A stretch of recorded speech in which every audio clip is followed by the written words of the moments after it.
আজকে আপনাদের আমি একটা লাখ টাকার জ্ঞান দেব বিনামূল্যে। কথা আছে যে অতিবার বেরোনা ঝড়ে পড়ে যাবে, ঠিক তেমনই আপনি যদি আপনার আয়ের থেকে বেশি ব্যয় করেন তাহলে আপনি মাটিতে মিশে যাবেন। আমি এমন অনেক পরিবার নিজের জীবনে দেখেছি এরকম হতে, সে আমার বন্ধুবান্ধব হোক বা আত্মীয় স্বজন হোক বা যে কেউ হোক। সুতরাং আপনি যদি আপনার ক্ষমতার বাইরে যদি গিয়ে আপনার মাপকাঠির ওপর যদি আপনার উপার্জন হয় তাহলে আপনি ধরাকে সরা দেখবেন, আর আপনার ক্ষমতার বাইরে গিয়ে আপনি এমন অনেক কিছু করে বসবেন যেখানে আপনাকে পরে ভুক্তভোগী হতে হবে।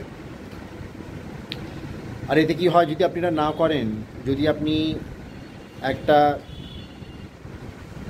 শৃঙ্খলা বজায় রাখেন তাহলে দেখবেন আপনার মধ্যে কোনো ঘৃণা থাকবে না, কোনো লোভ থাকবে না, আর কোনো কারোর প্রতি হিংসা থাকবে না।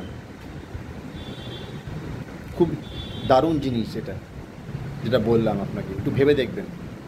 আমার নাম ইন্দ্রদীপ, আমি একটা বই লিখেছি 60 কি পয়েন্টস ফ্রম দ্য মহাভারত কথা। এটা ভগবানের ওপর আছে, কর্মের ওপর আছে, ধর্মের ওপর আছে, ভাগ্যের ওপর আছে। পড়ে দেখবেন, খুব ভালো লাগবে। এটা আপনি google.com পেয়ে যাবেন। ধন্যবাদ।